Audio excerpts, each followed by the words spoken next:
Hello दोस्तों, future IAS officer channel में आपका बहुत बहुत स्वागत है। लास्ट क्लास में हमने देखा था, हमने 16 क्वेश्चंस तक कर लिए थे। आई थिंक 15 क्वेश्चन तक किए थे। अब जब हम शुरू करने जा रहे हैं आज की जो क्लास है, आज की क्लास हमारे 16 क्वेश्चंस से शुरू होती है।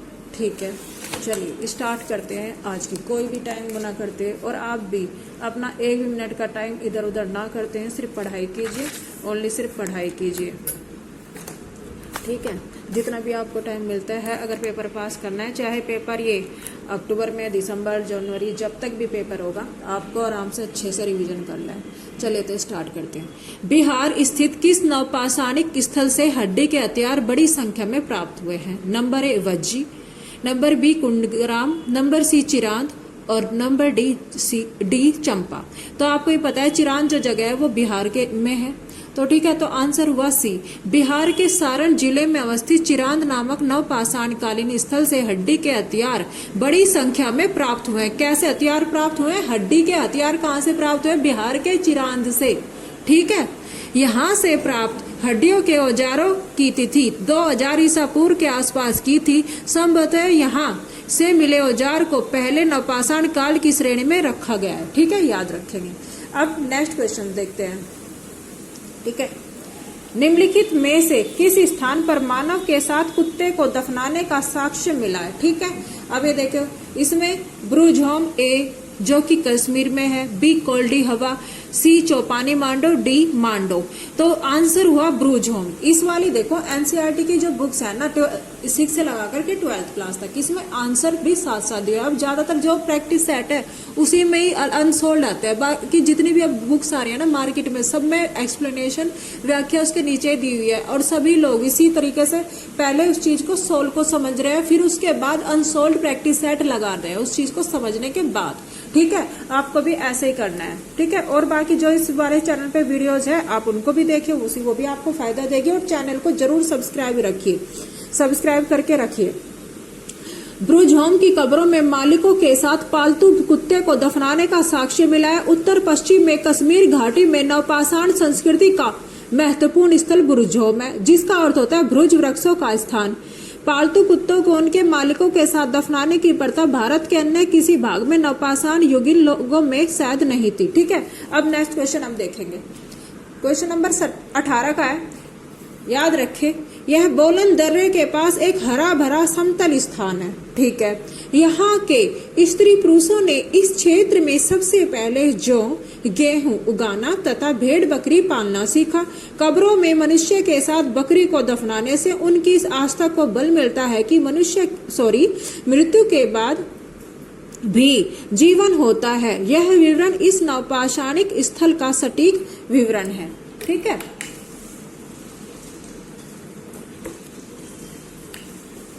अब इसकी ऑप्शन देखो। Number A Mehrgarh, number B Bruges home, number C Gufkral, number D Kot Diji. तो आंसर है मेहरगढ़। मेहरगढ़ इसका आंसर है। अब इसकी व्याख्या देखेंगे, व्याख्या समझेंगे। प्रश्न में वर्णित विवरण का संबंध मेहरगढ़ से है। देखो, इस तरह के क्वेश्चन यूपीपीसीएस, यूपीएससी पूछता है कि पहले एक मतलब स्टेटमेंट दे देगा और फिर हमें ये देखना है कि वो किस क्षेत्र से संबंधित बात की गई। तो तब भी जब भी पढ़ाई करे तो ये देखे कि इसमें मुख्य विशेषताएं हैं। एक पर्टिकुलर एक साइड को दे देते हैं और उसमें से फिर आंसर वो होता है। ठीक है, इस तरीके से पढ़ना है, जिस तरीके से क्वेश्चन होता है ना उस तरीके से पढ़ना है। तो ये वाली जो बुक है इसमें बहुत अच्छे तरीके से चैप्टर 1 है, 6 क्लास का चैप्टर है, न्यू एनसीईआरटी। ठीक है, इसका आंसर हुआ मेहरगढ़।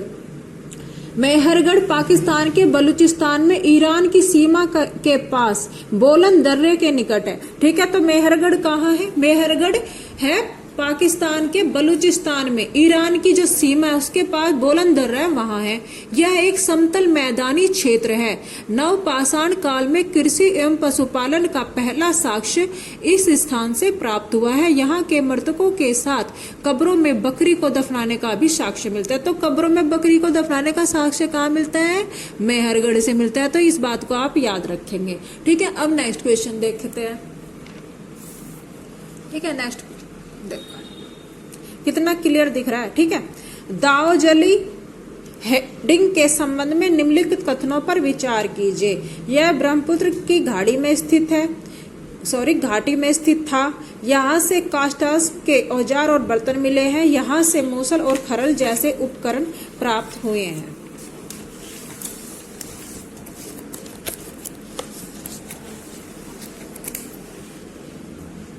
ठीक है, अब ये तीनों ही कथन क्या है? सत्य है। उपयुक्त में से कौन सा कथन सत्य है? तो तीनों कथन सत्य है, याद रखेंगे। ठीक है, अब इसकी व्याख्या देखेंगे।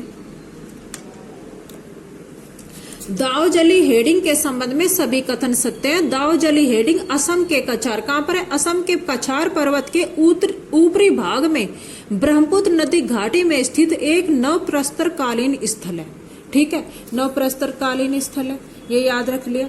ठीक है, अब देखो, नवप्रस्तरकालीन मानव ने यहाँ उपलब्ध बलुका पत्थर व सैल का उपयोग उपकरणों को बनाने में किया था। यहाँ से प्राप्त उपकरण अधिकांश इन्हीं दोनों पत्थरों से बनाए गए।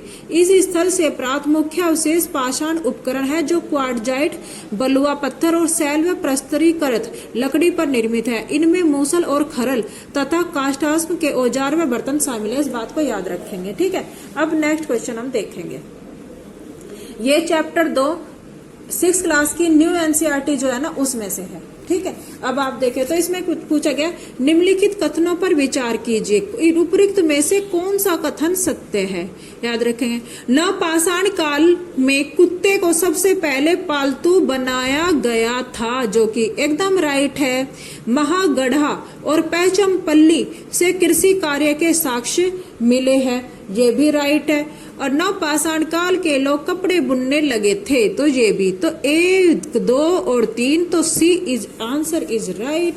ठीक है, अब इसकी व्याख्या देखोगे। व्याख्या भी देखना बहुत ही आवश्यक है। दिए गए सभी कथन सत्य है। नवपाषाण कालीन लोगों ने संभवतः अपने घरों के आसपास चारा रखकर जंतुओं को पालतू बनाया। सबसे पहले इनके द्वारा कुत्ते को पालतू बनाने के बारे में साक्ष्य प्राप्त होते हैं, जो कि आपको याद रखना है। तत्पश्चात यानी उसके बाद भेड़ और बकरी को पालतू बनाए जाने की चर्चा सामने आती है। नवपाषाण कालीन स्थल से कृषक और पशुपालकों के बारे में जानकारी प्राप्त होती है। भारत के पश्चिमोत्तर क्षेत्र, आधुनिक कश्मीर, पूर्वी तथा दक्षिण भारत ऐसे महत्वपूर्ण क्षेत्र हैं जहां से कृषकों को और पशुपालकों के साक्ष्य मिले हैं। महागढ़ा उत्तर प्रदेश में स्थित है और पैचमपल्ली तमिलनाडु में। ठीक है, और नवपाषाण कालीन स्थल थे जहां से कृषकों के साक्ष्य प्राप्त हुए हैं। नवपाषाण काल में कपास उगाए जाने के संबंध में पता चला है, जिससे यह प्रतीत होता है कि लोग कपड़ा बुनने का कार्य भी करते थे। तो क्या ना, कपास के बारे में पता चला, तो जब अगर कपास होगा जब तो वहां पर कपड़ा बुना जाएगा। तो ये साक्ष्य होते हैं। इतिहास में सबसे महत्वपूर्ण बात रखती है, क्योंकि इतिहास ना साक्ष्य के आधार पर है, क्योंकि वो तो बीत चुका है, लेकिन जो हमें साक्ष्य एविडेंस मिले हैं उसके आधार पर हम ये डिसाइड ये इस नतीजे पर पहुंचे। रिसर्च चलती रहती है। ठीक है, और तभी दिखले। अब नेक्स्ट क्वेश्चन देखेंगे। ठीक है, नेक्स्ट क्वेश्चन देखें। नवपाषाण मिश्रित कृषि के संबंध में निम्नलिखित कथनों पर विचार कीजिए। ठीक है, निम्नलिखित कथनों पर विचार कीजिए। खेती वाले, इसमें क्या पूछा गया, इनमें से कौन सा कथन सत्य है? खेती वाले मनुष्य अनिवार्य रूप से पशुपालन करते थे। ठीक है, जो कि खेती करेगा तो जरूर डेफिनेटली ये है कि वो पशुपालन भी अवश्य करेगा। कृषि के साथ पशुपालन को मिश्रित कृषि की संज्ञा दी गई। ठीक है, फसल काटने के पश्चात तुरंत सारा अनाज खत्म कर दिया जाता था, ये भी सही है। 1, 2 और 3 तीनों कथन एकदम सत्य है। नवपाषाण मिश्रित कृषि के संबंध कथन 2 और सत्य है। नवपाषाण काल में पशुपालन और कृषि दोनों साथ की जाने लगी थी। तत्पश्चात मिश्रित कृषि की शुरुआत हुई। समझे, इस काल में पानी की निकटता वाले, ठीक है, पानी की निकटता वाले क्षेत्रों का पशु के बाहुल्य के कारण मनुष्य ने उनका अध्ययन किया।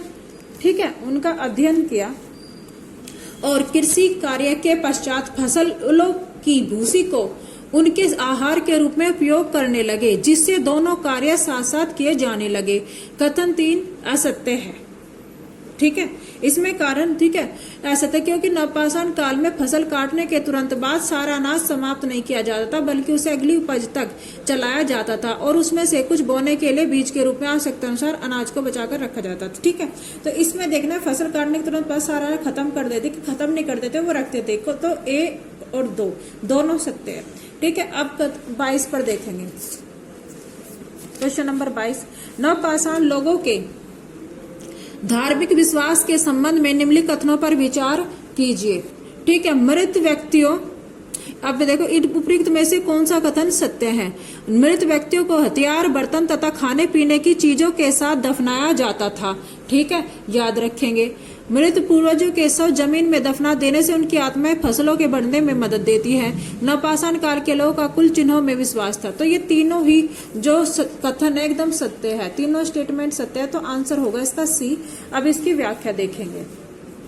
ठीक है, नवपाषाण लोगों के धार्मिक विश्वास के संबंध में कथन सत्य है, तीनों ही कथन सत्य है। मृत व्यक्तियों को दफनाने के तरीकों से नवपाषाण कालीन लोगों के धार्मिक विश्वासों के विषय में जानकारी मिलती है। मृत व्यक्तियों को हथियार, मिट्टी के बर्तन तथा खाने पीने की वस्तुओं के साथ कब्रों में दफनाया जाता था। ऐसा विश्वास था कि मरने के बाद भी व्यक्तियों को इन वस्तुओं की जरूरत पड़ेगी। ठीक है, नवपाषाण काल में कब्रों का महत्व पहले की अपेक्षा अधिक हो गया था, क्योंकि इस समय कृषि का प्रचलन शुरू हो गया था और लोग आखेटक से खाद्य संग्राहक की ओर प्रेरित होने लगे। संभवतः इन्हीं कारणों से उस काल के लोगों की यह धारणा बन गई थी कि जिन मृत पूर्वजों के शव जमीन के नीचे गड़े हुए हैं, उनकी आत्माएं फसलों के बढ़ने में सहायता देती है। ये उनके एक विश्वास हो गया था। ठीक है, देती है। अब देखो, नवपाषाण काल में इस बात के भी प्रमाण मिले हैं कि इन लोगों का कुल चिन्हों में विश्वास था। यदि कोई जाति या साथ साथ रहने वाले परिवारों का कोई समूह किसी पशु या पौधे की आकृति को अपनी जाति या समूह का चिन्ह मान लेता था, तो उसे जाति या समूह का कुल चिन्ह कहा जाता था। याद रखिए। अब हम नेक्स्ट क्वेश्चन देखेंगे।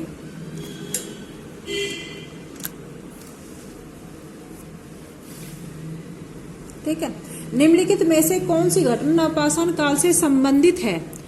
पहला, आवा में मिट्टी के बर्तन बनाना, चिकने पत्थर के औजार बनाना, पहिए का आविष्कार, उपयुक्त सभी। तो ये तीनों ही जो घटनाएं हैं ना, ये नवपाषाण काल में हुई है, तो तीनों को याद रखेंगे ये। ठीक है, और नवपाषाण काल को आंसर हुआ इसका डी यानी कि उपयुक्त सभी कथन। अब देखेंगे, नवपाषाण काल को कृषि का आरंभ, मिश्रित कृषि का विकास, बस्तियों का विकास, चिकने पत्थर के औजार बनाना, आवा से मिट्टी के बर्तन बनाना, पहिए का आविष्कार तथा काटने और बुनने की कला का प्रारंभ आदि प्रक्रियाओं के प्रारंभ हेतु जाना जाता है। विश्व स्तरीय संदर्भ में नवपाषाण युग 9000 ईसा पूर्व में आरंभ होता है। वहीं भारतीय उपमहाद्वीप में इसकी शुरुआत 7000 ईसा पूर्व से मानी जाती है। याद रखेंगे। ठीक है, अब देखते हैं नेक्स्ट क्वेश्चन।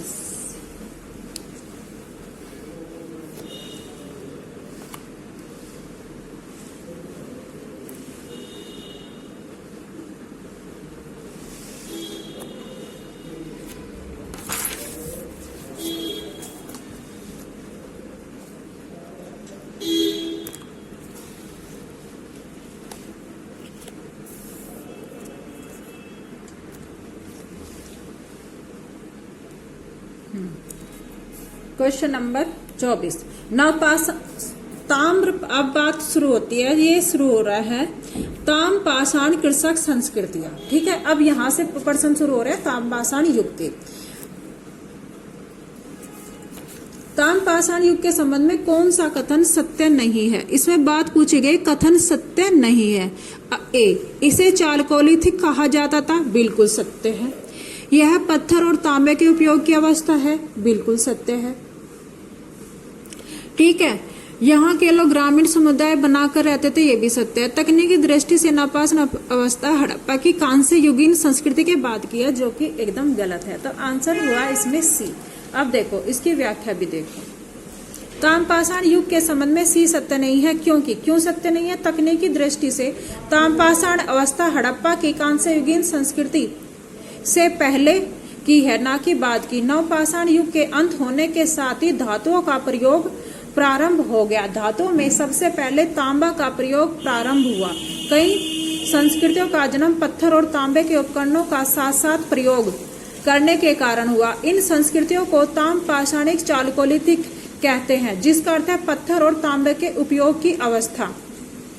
वे लोग मुख्यतः ग्रामीण समुदाय बनाकर रहते थे और देश के ऐसे विशाल भागों में फैले थे जहां पहाड़ी और नदियां विद्यमान थी। अब नेक्स्ट क्वेश्चन देखेंगे। निम्नलिखित कथनों पर विचार कीजिए, प्रयुक्त में से कौन सा कथन सत्य है। अब इसमें ये कहा गया कौन सा कथन सत्य है। आहार, ठीक है, आहार और गिलुंड ताम पाषाणिक स्थल है, बिल्कुल सही। मालवा मृदभांड ताम पाषाणिक मृदभांडों में उत्कृष्टतम माना जाता है, ये भी सही है। पश्चिमी महाराष्ट्र में इनाम गांव एक बृहत्तर ताम पाषाण कालीन स्थल है, ठीक है। ये तीनों ही कथन एकदम सत्य है। अब देखो 1, 2, 3 आंसर हुआ इसका सी। अब इसकी व्याख्या पढ़े। दिए गए सभी कथन सत्य है।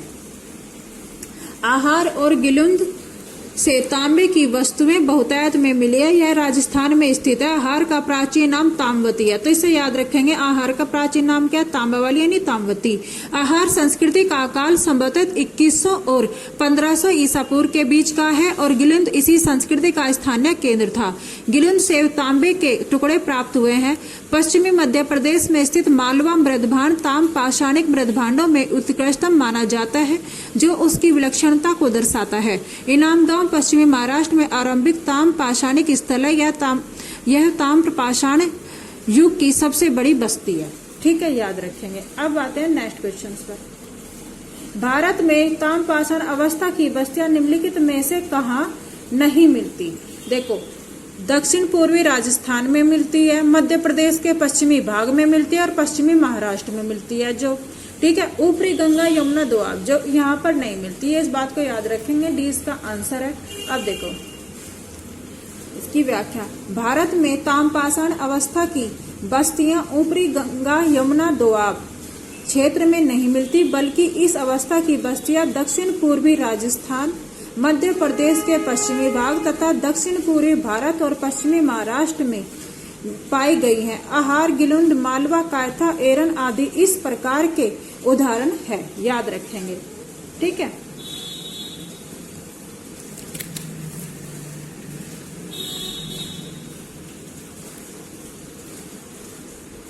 अब इसमें क्या है, निम्नलिखित में से कौन सा युग्म समेकित नहीं है?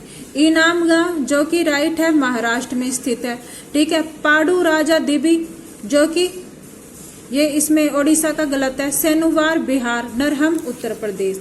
अब देखो इसकी व्याख्या। दिए गए युग्मों में युग्म भी सही समेकित नहीं है, क्योंकि ताम पाषाण स्थल पांडु राजा देवी ओडिशा में नहीं बल्कि पश्चिम बंगाल में, याद रखेंगे। कहाँ पर है? पश्चिम बंगाल के बर्धमान जिले में स्थित है।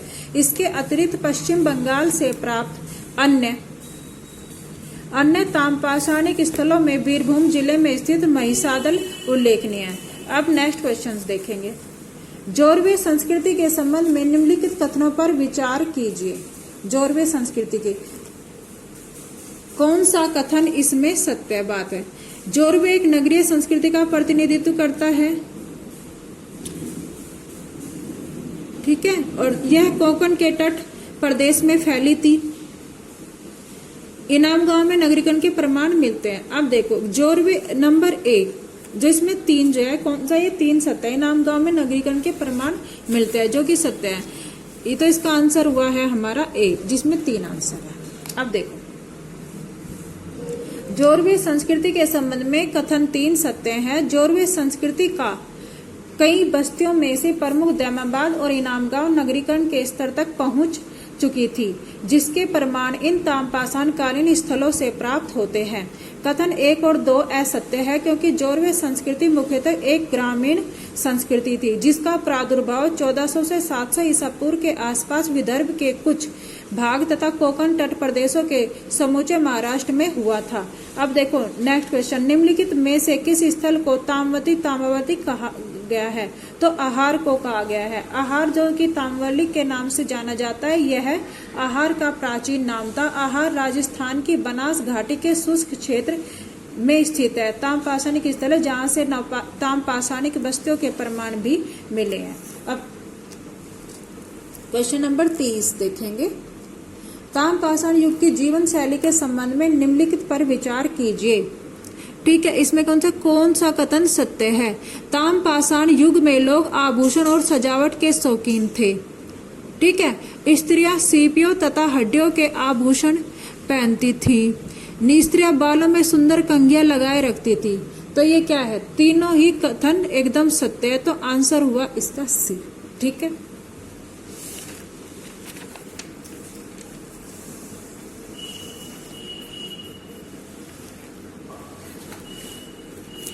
अब इसकी व्याख्या। ताम पाषाण युग की जीवन शैली के संबंध में तीनों कथन यानी सभी कथन सत्य है। ताम पाषाण युग के लोगों को जंगली जंतुओं और कष्टदायक मौसम से आजादी मिली, जिसके कारण उनके पास पर्याप्त समय था दूसरे कार्यों के लिए, और इन कार्यों में उन लोगों ने आभूषण बनाने की कला पर ध्यान दिया, और इसी कारण ये लोग आभूषण और सजावट के शौकीन होते गए। स्त्रियां सीपियों तथा हड्डियों के आभूषण पहनने लगी और बालों में सुंदर कंघियां लगाने लगी। याद रखें। तो इस वाली क्लास में हम यहाँ तक ही करते हैं, और आगे के इसके जो क्वेश्चंस है आगे वाली क्लास में हम करेंगे। ओके फ्रेंड्स, मिलते हैं अगली वीडियो में। बाय, टेक केयर, और खूब अच्छे से पढ़ाई कीजिए। ये जो सीरीज आपको अगर अच्छी लगती है तो आप चैनल को जरूर सब्सक्राइब कीजिए और लाइक कीजिए, शेयर कीजिए। ठीक है, अगर आप आपने स्टडी कर ली, रिवीजन करना है, तो आप क्या करिए कि कानों में लीड लगा करके अपने फोन में आराम से लेटे हुए भी आप इन वीडियोस को देख सकते हैं और क्वेश्चंस को समझ सकते हैं, क्योंकि ये बहुत महत्वपूर्ण क्वेश्चन है जो एनसीईआरटी बेस्ड क्वेश्चन है। ओके फ्रेंड्स, मिलते हैं अगली वीडियो में। खूब पढ़ाई कीजिए और आगे बढ़िए। ठीक है, नेक्स्ट वीडियो में मिलते हैं। Bye, take care.